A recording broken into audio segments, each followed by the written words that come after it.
All right, let's get to our first story here, which is, of course, about our friends at Google. We will link to an article here from Media Post, actually, and it is about. And there are a number of. It wasn't actually as big a announcement as I always sort of grade news on whether it finds me or not, and this did not find me. I actually was looking for stories for this week, and this is one of the ones that It popped was up. the premiere or the top story in Morning Brew. Yeah, it was. It was But it one was, of the yeah, it days. was. Yeah. You think it was sort of a yawner?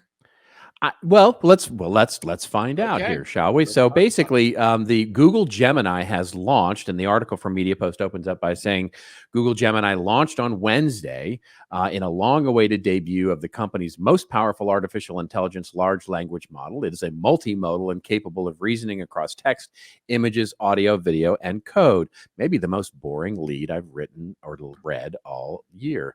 Anyway, the company said it has started to experiment with Gemini in search, where it is making Google Search Generative Experience, the SGE, for those of you keeping up with the acronyms, faster for users with a 40% reduction in latency in English. Man, this just reads like a brochure. It will also become available in services like Search, Ads, Chrome, and Duet AI. The technology works based on state-of-the-art performance. This is just a press release, so I'm just going to stop reading. But basically, Gemini, the underlying technology for what Google is doing on search AI, as well as its Duet when you go into the Google Office, has launched. And I've started to notice it because I'm heavily using Google search, obviously, and I signed up so that basically at the top of search results are showing the sort of AI generated results, which I'm still, to be honest, like not that impressed with. But I don't know. Do you have a take on this launch of this new Did AI you watch the from little Google? video? The little I did. I did watch. Yeah, I did and watch it. the blue duck. Yeah. Yes.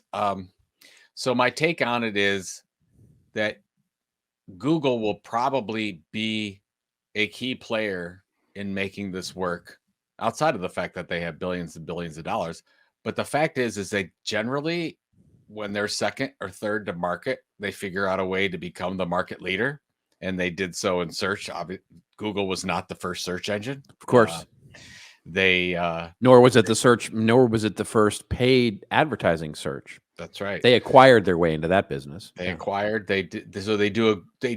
Historically, they've done a very good job watching things happen and then saying, okay, let's take the best of all these things and move forward. What's interesting to me is that Google's suite, if you will, of audio and textual and video AI generative services will be in one suite. They'll all be coming from the same place versus ChatGPT, where you have ChatGPT text is over here and video or picture DALL-E 3 is over here.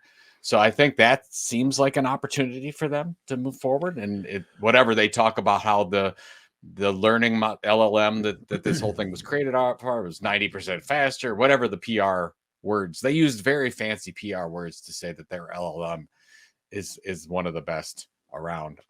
I would imagine that Google's going to do very well. And I think that Google has to do well with this because of the fact that you and I've talked about at length. Their search these days sucks. Yeah, that's right. And anyone that's just they've got to make moves here quickly. Yeah. Yeah. I was talking to somebody the other day about being in the board in like the Google boardroom over the past 6 months. And for the first time, you've got to think that Google executives are sweating, saying, maybe we're going to be in trouble with this one. Maybe our cash cow of search and owning that market is going away, because as much as you want to say that, oh, ChatGPT is wrong, or the LLM is not pulling all the correct information, you and I both know lots of people that use ChatGPT alone for their search. And more of that seems to be happening, which seems weird to me. But then if you go over and you do a search on Google, this morning, for whatever reason, I was doing a search on print content marketing. And I'm like, okay. And I'm not saying that the article that I wrote for CMI wasn't a good one back in 2012. Right.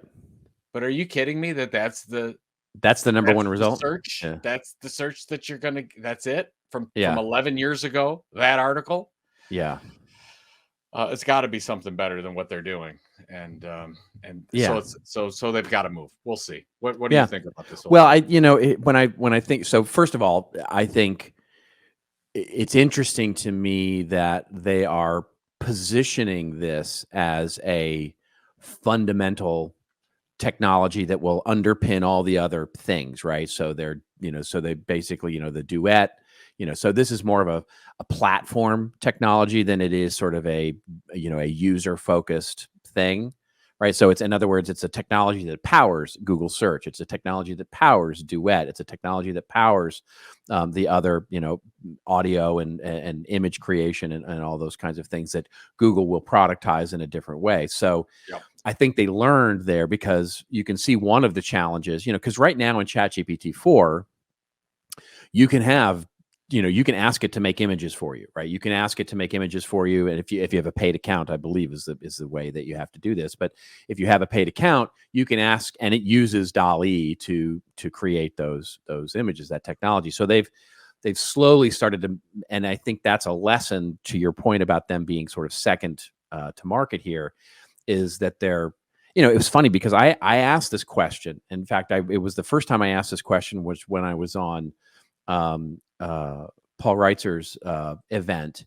And this was early on. This was early on this year, like in the spring of this year. And one of my questions was, I wonder if ultimately this isn't, something that a company or a person will buy point solutions for. In other words, a company won't buy a generative AI tool for their marketing team and an analytics AI for their analytics team and a predictive analytics, for their supply chain team and, all that. Mhm. In other words, is it going to just be an operating system that we purchase, and then ultimately there are applications built on top of it? To me, that's what Microsoft is trying to do here. That's what Microsoft is really all about, is trying to build in a new type of operating system that we would call AI.